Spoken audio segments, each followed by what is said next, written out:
జూబ్లీహిల్స్ లో by election జరగబోతా ఉన్నాయి. జోరుగా ప్రచారం చేస్తా ఉన్నారు. స్పందన ఏ విధంగా ఉంది ప్రజలు? స్పందన బ్రహ్మాండంగా ఉన్నది. ఎక్కడికి పోయినా కారు జోరే కనబడుతుంది. చెయ్యి ఇరిగిపోయింది, చెయ్యికి మూల పడ్డది. ఇక కారే ఎక్కడ చూసినా కారు భ్రమంజనమే కనబడుతున్నది. ఏ గల్లీకి పోయినా ఏ ఇంటికి వెళ్ళినా కూడా రేవంత్ రెడ్డి ఇస్తా అన్న 6 గ్యారంటీలు రాలేదు, 420 హామీలు అమలు చేయలేదు. మేము కారుకే కేసీఆర్కే ఓటేస్తాము, సునీతమ్మను గెలిపించుకుంటాము అని చెప్తున్నారు. కారే రావాలని చెప్పేసి మీరు అంటా ఉన్నారు. కారు వస్తే పథకాలు బంద్ అవుతాయి అని చెప్పేసి రేవంత్ రెడ్డి అంటా ఉన్నారు. రేవంత్ రెడ్డి ఏమన్నా ఇంట్లోకెళ్ళి ఇస్తున్నాడా, లేకపోతే భూమి దున్ని దుక్కి దున్ని నెల నెల పండించిన ఏదన్నా కాంట్రాక్టుల నుంచి వచ్చే పైసలతో ఏమన్నా తెలంగాణ ప్రజలకు పథకాలు ఇస్తున్నాడా? అవి మా పైసలు మా పథకాలు. ఆయన ఏమన్నా ఇంట్లోకెళ్ళి ఇస్తున్నాడా బంద్ చేయడానికి? ఓట్లేస్తే ఇస్తాము, ఓట్లు వేయకపోతే ఇయ్యము అని రుబాబు చేయడానికి? ఎవరిక్కడ ఊకునే ప్రజలు కాదు, ఊకోరు. ఇంకా నీ మాయ మాటలు, నీ దొంగ నాటకాలు నమ్మి ఓట్లేస్తే 22 నెలల నుంచి నువ్వు తెలంగాణ రాష్ట్రాన్ని నాశనం చేస్తున్నావు. ఇప్పటికైనా నాశనం జాలు అనుకుంటున్నారు. ఏ ఎన్నికలు వచ్చినా, ఎక్కడ ఎన్నికలు జరిగినా కూడా తెలంగాణలో రేపు స్థానిక సంస్థలు కానివ్వండి, రేపు మళ్ళీ బై ఎలక్షన్లు ఖైరతాబాద్ లో కానివ్వండి, రేపు బై ఎలక్షన్లు స్టేషన్ గణపూర్ లో కానివ్వండి, రేపు బై ఎలక్షన్లు 9 మంది ఎమ్మెల్యేలు ఎవరైతే ఉన్నారో పార్టీలు మారినోళ్ళు వాళ్ళ దగ్గర జరిగినా కూడా బీఆర్ఎస్ పార్టీ జెండా ఎగరవేయబోతున్నాం. జూబ్లీహిల్స్ తో బీఆర్ఎస్ పార్టీ పని ఖతం అయిపోతుంది అని చెప్పేసి కాంగ్రెస్ వాళ్ళు అంటా ఉన్నారు. ఖతం అవుతుంది అనేసి 2001 నుంచి వెళ్ళి కేసీఆర్ పని అయిపోయింది, టిఆర్ఎస్ పార్టీ ఖతం అయిపోయింది, తెలంగాణ రాదు అన్నోళ్ళందరికీ చెంపపెట్టుగా బాపు కేసీఆర్ గారు సావు నోట్లో తలబెట్టి తెలంగాణను తీసుకొచ్చిండు. తెచ్చిన తెలంగాణను 10 ఏళ్ల పాటు నిర్విరామంగా దేశంలోనే నెంబర్ 1 స్థానానికి తీసుకొచ్చిండు.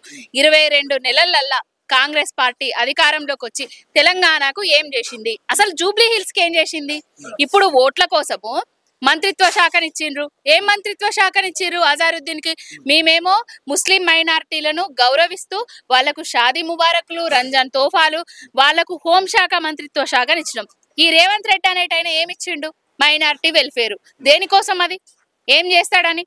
అజారుద్దీన్ కు మంత్రి పదవి ఇచ్చినంత మాత్రాన షాదీ ముబారక్ల 1,60,000 వచ్చినట్టు కాదు కదా, షాదీ ముబారక్ల తులం బంగారం వచ్చినట్టు కాదు కదా. ప్రతి బిడ్డ ముసల్మాన్ కానివ్వండి, హిందువులు కానివ్వండి, క్రిస్టియన్ కానివ్వండి, ప్రతి ఒక్కరు తెలంగాణలో కేసీఆర్ గారు మళ్ళా రావాలి, టిఆర్ఎస్ పార్టీ రావాలి అని కోరుకుంటున్నారు. ఇది యావత్తు తెలంగాణ చూస్తుంది. అందరూ కూడా ఇక్కడ కేసీఆర్ రావాలి, కారు రావాలి, సునీతమ్మ గెలవాలని అనుకుంటున్నారు. రేపు గెలవబోతున్నాం కూడా. మైనారిటీలకు ఇచ్చిన మంత్రి పదవి కూడా ఓట్లు దండుకోవడానికి అంతే కదా. ఓట్ల కోసమే మైనారిటీలకు మంత్రి పదవి, ఓట్ల కోసమే సినీ కార్మికులతోటి సభలు, ఓట్ల కోసమే లేనిపోని హామీలు, డ్రామాలు, నాటకాలు అన్ని వేస్తున్నారు. గల్లీలల్లా ప్రతి ఒక్క మంత్రి వచ్చి ఒక ఆడబిడ్డ మీద యుద్ధం ప్రకటించారు. ఆడబిడ్డకు అండగా మేము 60 లక్షల మంది బీఆర్ఎస్ సైనికులం పనిచేస్తున్నాం. ఒకవైపు బీఆర్ఎస్ సైనికులు, ఒకవైపు మంత్రులు. ఎవరు గెలుస్తారు అనేది ప్రజలే నిర్ణయిస్తున్నారు. ఎక్కడికి పోయినా కూడా టిఆర్ఎస్ కే ఓటేస్తామని చెప్తున్నారు. కాంగ్రెస్ వాళ్ళు అంటా ఉన్నారు కాక బీఆర్ఎస్ పార్టీ కూడా ఓట్ల కోసమే సానుభూతితో గెలిచే ప్రయత్నం చేస్తా ఉన్నది. అంటే సునీతమ్మకి ఇష్టం లేకపోయినా కూడా బరిలో ఉంచింది అని చెప్పేసి మాట్లాడుతున్నారు. ఇష్టం లేకపోతే బరిలో ఉండడానికి ఆమె చిన్నపిల్లనా? ఆమె వాళ్ళ భర్త 3 సార్ల హ్యాట్రిక్ ఎమ్మెల్యేగా ఉన్నారు. వాళ్ళ భర్త గెలుపులో సగభాగంగా ఉన్నది సునీతమ్మ. ఆయన ప్రజల దగ్గరికి పోతే ప్రజలకు వచ్చిన సమస్యలను వెనుకాలుండి తీర్చింది సునీతమ్మ. ఆమె వాళ్ళ భర్త ఆశయ సాధన కోసము వాళ్ళ బిడ్డలు ఆమె కలిసి ఊరు అంటే వాడ గల్లీ ఇల్లు తిరుగుతున్నారు.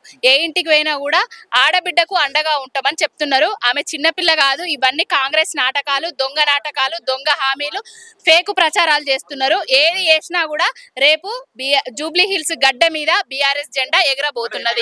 కాంగ్రెస్ పార్టీ ఇచ్చిన మహిళలకు ఇచ్చినటువంటి హామీల పరిస్థితి ఒక్కటి కూడా నెరవేర్చలేదు. తులం బంగారం ఇవ్వలేదు, 2,500 ఇవ్వలేదు, షాదీ ముబారకులు లేవు, తోఫాలు లేవు, బతుకమ్మకు చీరలు లేవు, క్రిస్మస్ కు కానుకలు లేవు. డోకా ఇచ్చింది. ఆడబిడ్డల ఉసురు తలిగి కాంగ్రెస్ పార్టీ కొట్టుకోబోతున్నది. వారం రోజుల్లో బీఆర్ఎస్ పార్టీ క్యాడర్ మొత్తం ఖాళీ చేపిస్తా అని చెప్పేసి నవీన్ యాదవ్ అంటా ఉన్నారు. చెప్పి వారం అవుతుంది. ఇప్పుడు మరి అందరం ఏ గల్లీకి పోయినా బీఆర్ఎస్ పార్టీలో కనబడతాను. ఏ పార్టీ కాల్ చేపిస్తాడో చూద్దాం. ఓకేనా? జూబ్లీహిల్స్ లో బై ఎలక్షన్ జరగబోతా ఉన్నాయి. ఏమంటా ఉన్నారు ప్రజలు? ఎలాంటి స్పందన వస్తుంది? కాంగ్రెస్ పార్టీ అధికారంలో ఉంది. కాంగ్రెస్ పార్టీకి ఓటేయడం ద్వారా తమ అభివృద్ధి సాధ్యమవుతుంది అనేది ప్రజలందరిలో బలమైన నమ్మకం, విశ్వాసం ఉంది. గతంలో బీఆర్ఎస్ కేసీఆర్ 10 ఏళ్లలో ఏం జరగలేదు.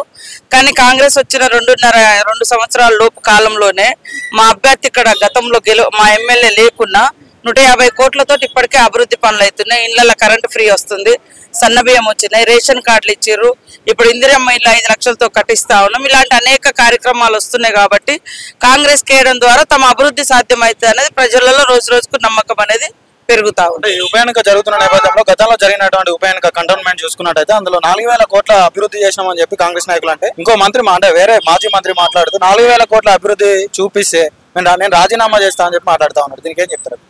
ఆయనంత జూటా మాటలు ఈ దేశంలో కూడా లేడు. ఎందుకంటే హైదరాబాద్ ను 1,00,000 కోట్లతోటి అభివృద్ధి చేసినా అన్నాడు. ఏ గల్లీ పోయినా డ్రైనేజ్ పొంగుతుంది, ఏ గల్లీ పోయినా రోడ్లు చక్కగా లేవు, ఎక్కడ పరిస్థితి అట్లుంది.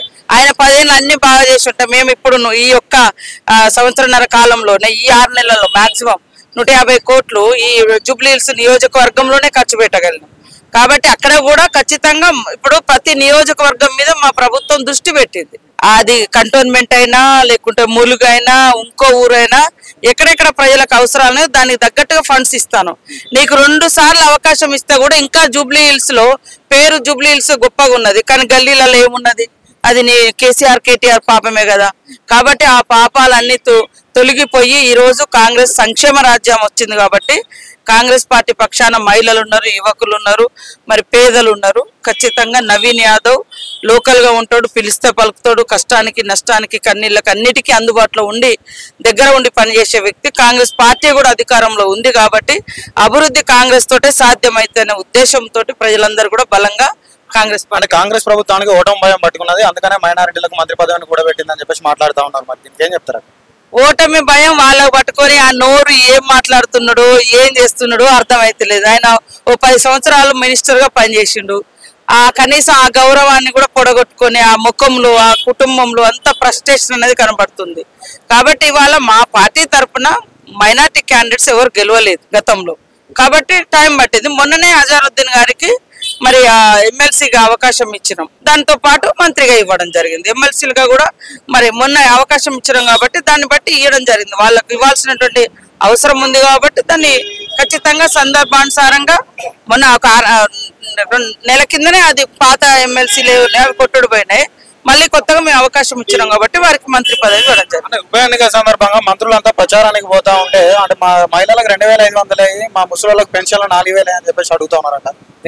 నేను 10 ఏళ్ళు దళితుడు ముఖ్యమంత్రి ఇవ్వలేదు, కేజీ నుంచి పీజీ చేయలేదు, దళితులకు 3 ఎకరాల భూమి ఇవ్వలేదు, ఇందిరా డబల్ బెడ్రూమ్లు ఇవ్వలేదు, ఇవన్నీ కూడా ఆయన కూడా అడిగిర్రు. మేము వచ్చి 1.5 ఏడాదిన్నర అయింది, మాకు ఇంకా టైం ఉంది చేయడానికి. కానీ 10 ఏళ్ళు పంగనామాలు పెట్టిపోయిండు, ఏం చేయలే వాళ్ళు. డోకా పార్టీ అంటే అది ఏ పూట కాపుట ఎన్నికలు ఉన్నాయంటే ఇప్పుడు ఇక్కడ ఎన్నికలు ఉంటే ఇక్కడనే పింఛన్లు ఇస్తాడు, ఇక్కడ ఉన్నాయంటే ఇక్కడే. అట్లాంటి విధానం కాదు. మేము రాగానే మహిళలకు ఫ్రీ బస్సు కానీ, మహిళలకు వడ్డీ లేని రుణాలు, మహిళా సంఘాలకు మరి పెద్ద ఎత్తున బిజినెస్ గా సపోర్ట్ చేయడం, తర్వాత ఇందిరమ్మ ఇల్లు 5 లక్షలతో ఇస్తున్నాం, రైతుల రుణమాఫీ చేసినాం, బయట రైతులకు 500 సన్నబియ్యం ఇచ్చినాం, రేషన్ కార్డు 10 ఏళ్లలో నువ్వు ఒక రేషన్ కార్డు కూడా ఇచ్చిన గతి లేదు. కాబట్టి కాంగ్రెస్ పార్టీని చూసి వాళ్ళు భయపడి తప్పుడు ప్రచారం ఏం చేయాలో అర్థం కాక మాట్లాడుతున్నాడు. కాబట్టి ప్రజలందరూ తెలుసు, 10 ఏళ్ళు హైదరాబాద్ ఏమో చేసిన 1,00,000 కోట్లు పెట్టినా అన్నాడు. 1,00,000 కోట్లు పెడితే ఈ గల్లీలు జూబ్లీహిల్స్ లో బోర్బండాలో ఇట్లాంటి గల్లీలు ఎందుకుంటాయి? కాబట్టి 1,00,000 కోట్లు దిగమింగినట్టు 2.5 ఏళ్లలో రాని అభివృద్ధి ఇప్పుడే ఎందుకు చేస్తున్నారు ఎన్నిక సమయంలో అని చెప్పేసి మాట్లాడుతున్నారు. అరే ప్రజలు ఆయనకు వాళ్ళ అభ్యర్థికి ఓట్లేసిర్రు, ఆయన ఎమ్మెల్యేగా ఉండే అప్పుడు మరి వాళ్ళు వచ్చి కనీసం గవర్నమెంట్ దగ్గర రిప్రజెంటేషన్స్ ఇవ్వడం ఏదో చేయాలి కదా. మేము ప్రజల్లోకి డైరెక్ట్ వచ్చిన తర్వాత ప్రజలు ఏం చెప్తుంటే అది శాంక్షన్స్ ఇచ్చేస్తున్నాం. ఇప్పుడు నేను ఒక ఎమ్మెల్యేగా ఉన్నా, నేను నా ప్రయత్నం నేను చేయాలి. సరే ఆయన చేసిందా లేదా నాకు తెలియదు, కానీ మా దృష్టికి వచ్చిన సమస్యలన్నీ పరిష్కారం కోసం మేము శాంక్షన్స్ ఇస్తున్నాము. వాళ్ళ గవర్నమెంట్ లో కేవలం వాళ్ళైతే ఆ పని అసలు ఏం చేయలేదు కాబట్టి మేము చేయాల్సి వస్తుంది. వాళ్ళు మంచిగా చేసి ఉంటే మేము ఇవ్వాల్సిన పరిస్థితి ఎందుకు వచ్చు?